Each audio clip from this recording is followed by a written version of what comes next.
সকলকে শুভ সন্ধ্যা। আমি বেঙ্গলি পেডাগগির প্রতিটি টপিক 5 ইয়ার্স PYQ উদাহরণ সহ আলোচনা করব।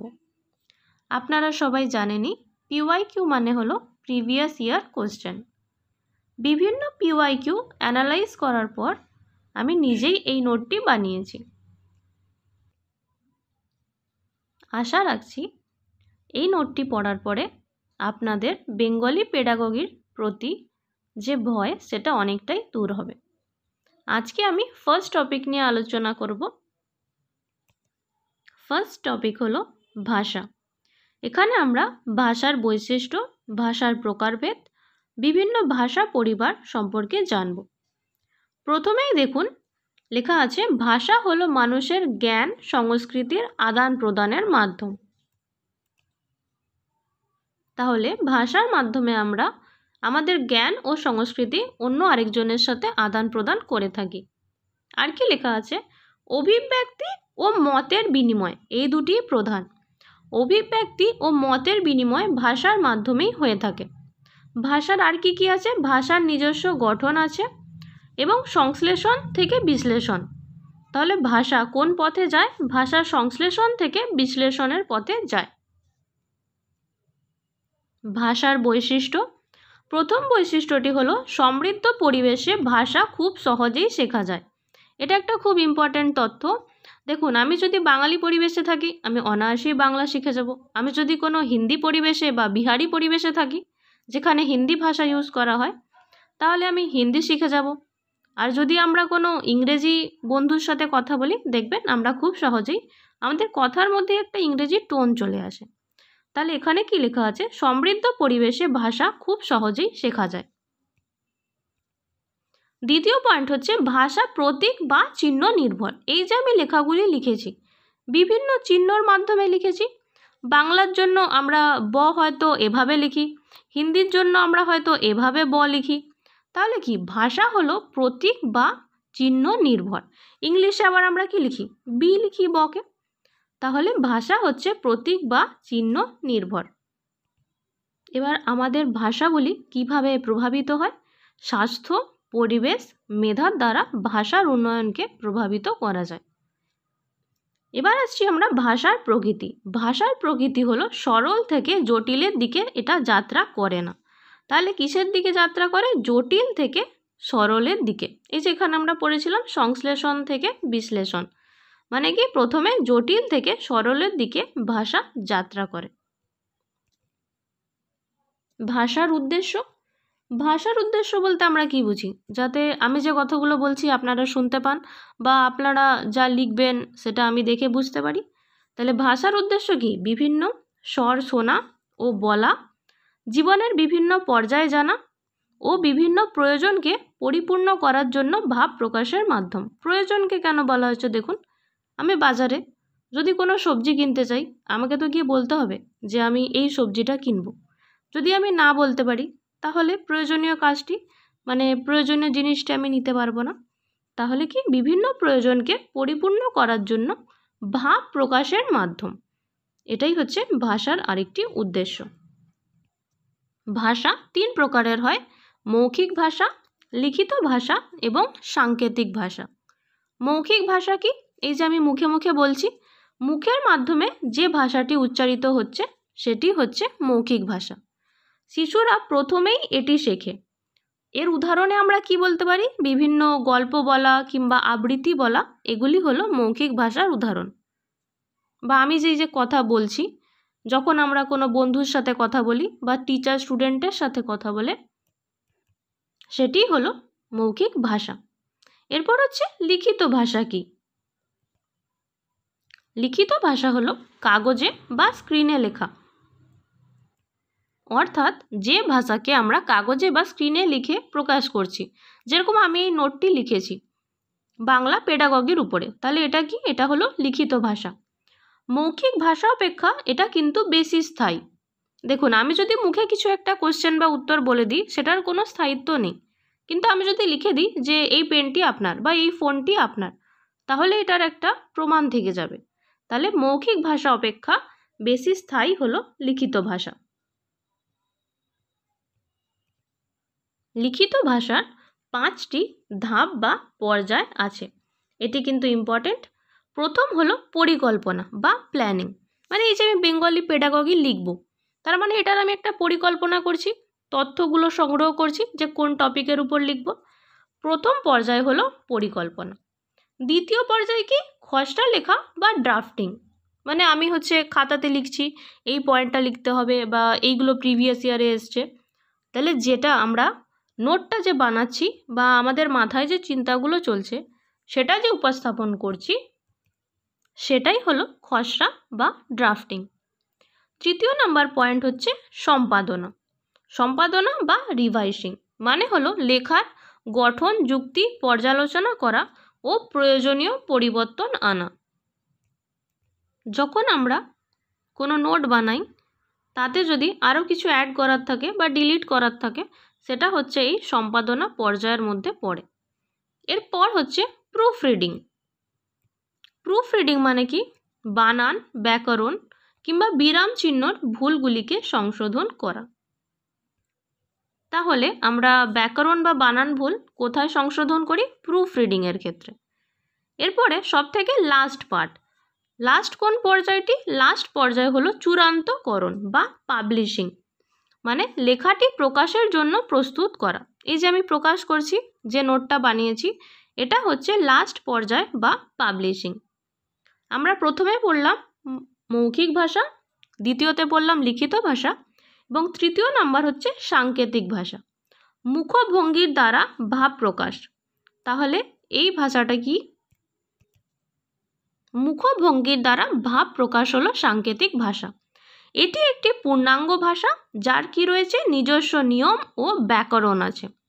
বধির বা বাক প্রতিবন্ধী, অর্থাৎ যারা কানে শুনতে পায় না বা মুখে কথা বলতে পারে না, সেই সমস্ত ব্যক্তিরা এই ভাষাটি ব্যবহার করে থাকেন।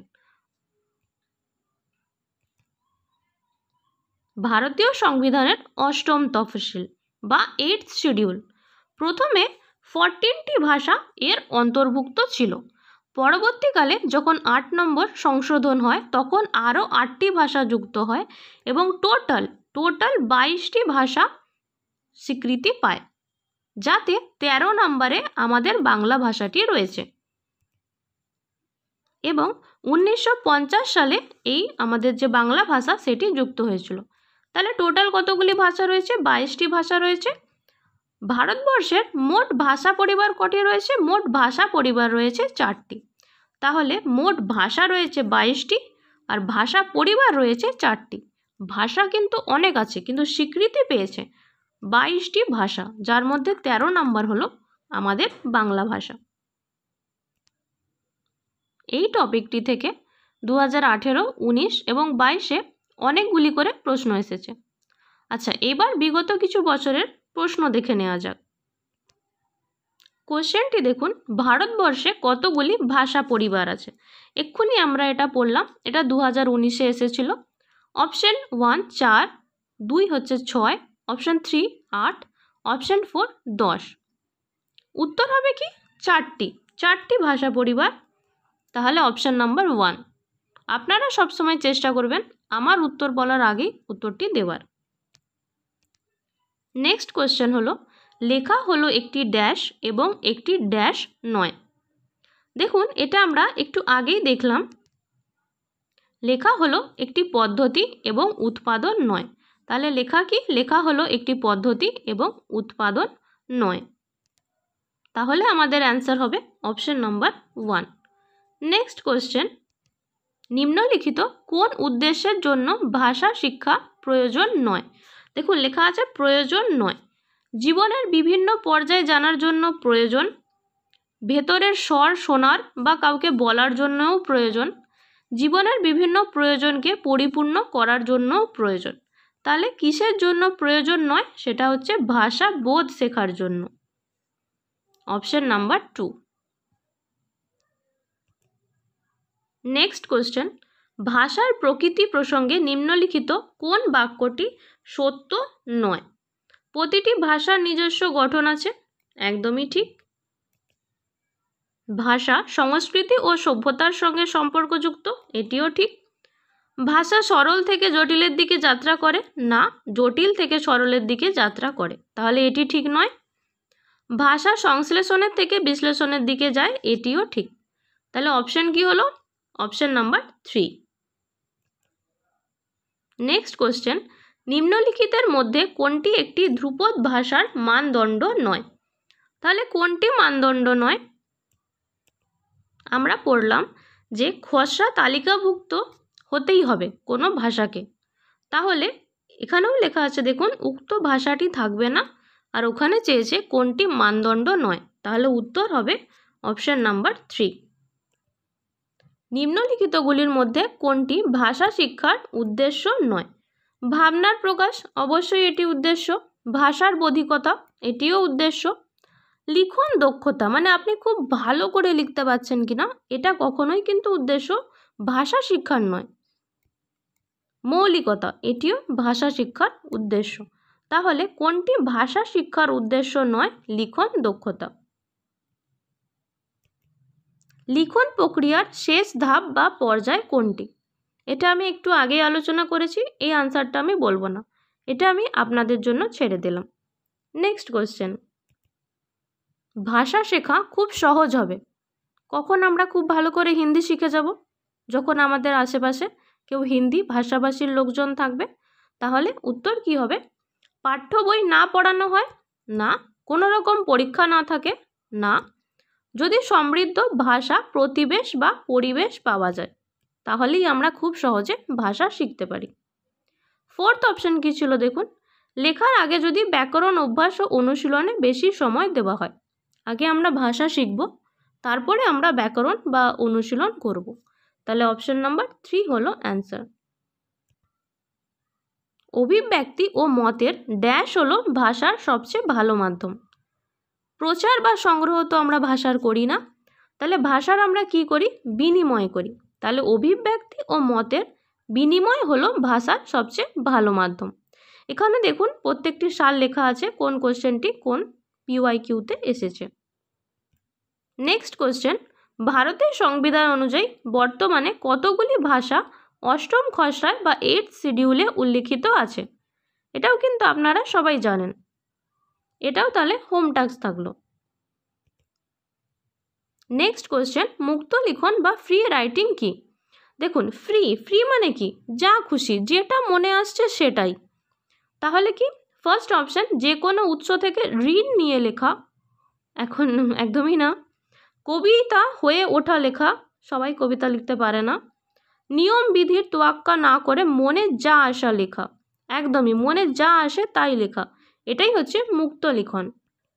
এবং ফোর্থ অপশন, জার্নালে আনুপঙ্খিক হিসাবে লেখা, জার্নালে যা খুশি কখনোই লিখে দেওয়া যাবে না, তাহলে অপশন নাম্বার 3। মৌখিক উপস্থাপনায় নিম্নলিখিত কোন পদ্ধতিটি উপযুক্ত নয়? দেখুন মৌখিক ভাষা মানে আমরা জানতাম আবৃত্তি, গল্প করা বা স্বর উপস্থাপন, কবিতা আবৃত্তি, মুখোমুখি উপস্থাপন সবই, কিন্তু সাংকেতিক ভাষা এটা নিজেই ভাষার প্রকারভেদে 3য় নম্বর পাঠ। তাহলে এখানে কি বলেছিল? কোনটি উপযুক্ত নয়? তাহলে কোন পদ্ধতিটি উপযুক্ত নয়? সাংকেতিক ভাষার মধ্য দিয়ে উপস্থাপন। সংকেত ভাষা বা সাইন ল্যাঙ্গুয়েজ সম্পর্কিত কোন মন্তব্যটি সঠিক? আমরা কি জানতাম যে সাংকেতিক ভাষা একটি পূর্ণাঙ্গ ভাষা যার নিজস্ব নিয়ম এবং ব্যাকরণ আছে। তাহলে প্রথমেই দেখুন লেখা আছে সংকেত ভাষার ব্যাকরণ আছে, তাহলে এটাই হচ্ছে কোন মন্তব্যটি সঠিক, মানে 1 নম্বরটি হচ্ছে সঠিক। সংকেত ভাষা সারা পৃথিবীতে একই না, একটি নির্ধারিত ইঙ্গিত বা ভঙ্গিগুচ্ছ আছে, একদমই না, কোনো ব্যাকরণ নেই, এটাও নয়। উত্তর হচ্ছে 1 নম্বর। মৌখিক ভাষার উন্নয়ন ভবিষ্যৎ ভাষা শিক্ষণের একটি মজবুত ভিত তৈরি করে দেয়। মৌখিক ভাষার উন্নতির জন্য ক্লাসরুমে কোনটির চর্চা করা যেতে পারে? পাঠ্যপুস্তকের কোনো পরিচ্ছেদ, গল্প শিক্ষক বা শিক্ষিকার সঙ্গে শিক্ষার্থীদের সমবেত ঐকতানিক পাঠ। গল্প জিনিসটা খুব ভালো জিনিস, মানে এর মাধ্যমেই আমরা বেশি ভালো করে ভাষা শিখতে পারি এবং শেখাতেও পারি বাচ্চাদের। সেকেন্ড অপশন কি? দুরূহ শব্দাবলীর উচ্চারণ অনুশীলন। না, অনুশীলন তো কখনোই নয়। শিক্ষার্থীদের দ্বারা কবিতা মুখস্থ, কবিতা ঠিক আছে কিন্তু মুখস্থ কখনোই নয়। শিক্ষার্থীদের পছন্দসই গল্প কাহিনী থেকে চরিত্রাভিনয়মূলক কার্যাবলী পরিচালনা, একদমই ঠিক, পছন্দসই। আমি কিছু কিছু কি টার্মসের নিয়ে একটা ভিডিও করব, যেখানে যে এই শব্দগুলো থাকলেই সেই অপশনগুলো কখনো হয় না। যেরকম মুখস্থ করা, একদমই এটা উচিত নয়, এই অপশানটা কখনোই হয় না। এইটা যেমন এই অপশানটা ভালো, পছন্দসই। আচ্ছা, তার আগে আমরা পুরো লাইনটার মানে বুঝে নিই।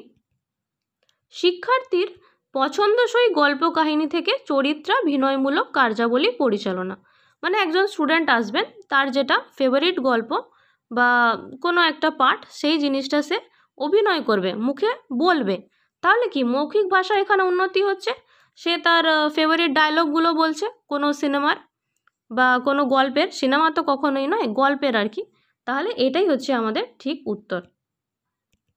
আপনারাও মাঝে মাঝে নিশ্চয়ই দেখবেন কোনো একটা নতুন সিনেমা এসছে, আপনারা সেই ডায়লগটা বলছেন, তাহলে এতে কি হচ্ছে, মৌখিক ভাষার উন্নতি।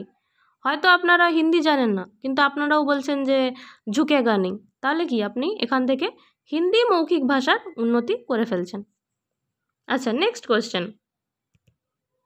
ভাষার উন্নয়নকে যে বিষয় প্রভাবিত করে তা হলো স্বাস্থ্য প্রভাবিত করে, মেধাও প্রভাবিত করে, ব্যক্তিগত পার্থক্য সমূহ প্রভাবিত করে।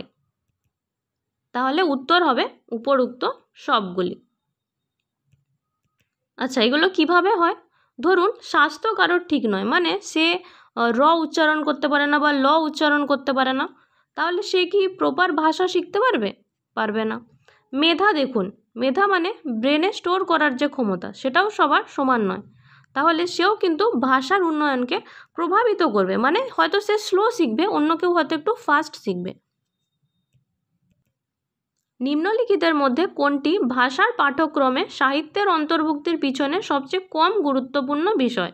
সবচেয়ে কম গুরুত্বপূর্ণ, এটি কেবলমাত্র শোনা বা বলার জন্য সাহিত্যতে দেওয়া হচ্ছে, অতটা ইম্পর্ট্যান্ট এটা নয়। এটি হলো একটি পরীক্ষিত বিষয়। এটি ছাত্রদের অন্য সংস্কৃতি বুঝতে একদমই সাহায্য করে। এটি ছাত্রদের ব্যক্তিগত প্রতিক্রিয়া জানতেও উৎসাহিত করে।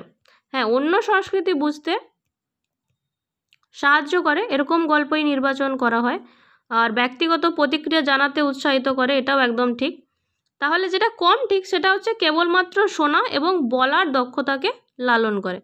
মানে আপনি একটা গল্প বোঝাচ্ছেন স্বাধীনতা সংগ্রামের বা কিছু, সে শুধুমাত্র সেটা শুনছে আর বলছে, এই জন্য কিন্তু ভাষার পাঠ্যক্রমে সাহিত্যের অন্তর্ভুক্তি হয়নি। সাহিত্যের কি জন্য অন্তর্ভুক্তি হয়েছে? যাতে সে সেটা বুঝতে পারে, সেই সংস্কৃতি বুঝতে পারে, সেই সময় সেই সমাজে কি পরিস্থিতি ছিল সেটা বুঝতে পারে এবং সেটা বুঝে তার ব্যক্তিগত প্রতিক্রিয়া দেয়, সেই জন্যই সাহিত্যের অন্তর্ভুক্তি। নেক্সট কোয়েশ্চেন হলো, ভাষা শিক্ষায় জ্ঞানাত্মক পরিপ্রেক্ষিতে যে বিষয়ের উপর জোর দেয় তা হলো ত্রুটি হলো ভাষা শিক্ষা পদ্ধতির অংশ। ঠিক। অভ্যাস গড়ে তোলার পদ্ধতি ভাষা শিক্ষায় সাহায্য করে না, ভাষা শিক্ষায় অভ্যাস লাগে না, ম্যাথে লাগে। শিক্ষক কথোপকথন বারংবার করতে এবং মনে রাখতে উৎসাহিত করবে, সেম জিনিস হয়ে গেল প্র্যাকটিসিং। ত্রুটি খুব দ্রুত সংশোধন করতে হবে, ত্রুটি খুব দ্রুত সংশোধন করতে হবে না। সব থেকে বেশি যেটার উপর জোর দেওয়া হয় সেটা হচ্ছে ত্রুটি হলো ভাষা শিক্ষা পদ্ধতিরই একটি অংশ মাত্র। তাহলে অপশন নাম্বার 1। লিখন প্রক্রিয়ায় মুক্ত লিখনের স্তরে কোন কোন প্রকৌশলটি কার্যকর? এখানে একটি কোন হতো, কোন প্রকৌশলটি কার্যকর? মনোমানচিত্রণ বা মাইন্ড ম্যাপিং। যে দেখুন মুক্ত লিখন হচ্ছে মানে আপনি মন থেকে লিখছেন, তাহলে সেখানের উত্তর কি হবে? Mind mapping. সামারাইজিং বা সংক্ষেপীকরণ কেন নয় এটা? কারণ কি, আপনার কাছে কোনো একটা ধরুন টপিক অলরেডি আছে, সেটাকে আপনি সংক্ষেপ করছেন, তাহলে সেই টপিকটা আপনি নিজের মন থেকে লেখেননি। নোট তৈরি, যখন নোট তৈরি করছি আমি আমার মন থেকে যা খুশি লিখে দিতে পারি না, সেখানেও একটা আমার সিলেবাস আছে। সম্পাদনা, যখন আমি এডিট করছি, এই প্রশ্নটা কিছুটা আগের প্রশ্নের মতোই, যে মুক্ত লিখনের উপরে যখনই কোনো প্রশ্নের উত্তর পড়বেন সেটি ছাড়া বাকিগুলি কেন নয় সেটাও কিন্তু আমাদের জেনে নিতে হবে। নেক্সট অ্যান্ড লাস্ট কোয়েশ্চেন, ভাষার প্রাথমিক রূপ হলো চিহ্ন ভাষা, ব্যাকরণ, লিখিত ভাষা নাকি মুখের ভাষা?